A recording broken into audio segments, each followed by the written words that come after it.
Hello! Hi friends. మనం TG TET బయాలజీలోని మంచి important bit గురించి నేను చెప్తున్నాను.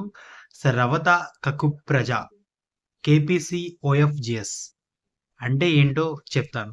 మనకి జీవుల్ని వర్గీకరించాలంటే ఒక క్రమం అనేది ఉంటుంది.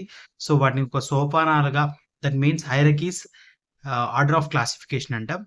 అంటే రవత కకుప్రజ అంటే రా అంటే రాజ్యము, వా అంటే వర్గము, తా అంటే తరగతి, క్ర అంటే క్రమము, రవత క్ర కు అంటే కుటుంబం, ప్ర అంటే ప్రజాతి, జ అంటే జాతి.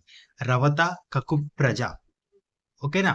సో, ఇంగ్లీష్‌లో చెప్పాలంటే K P C O F G S. Kingdom, phylum, class, order, family, genus, species. K P C O F G S. ఓకేనా? సో, మీరు ఇలాంటి ట్రిక్స్ తెచ్చుకుంటేనే మీరు ఈజీగా టెట్ అనేది క్వాలిఫై అవుతారు. All the best.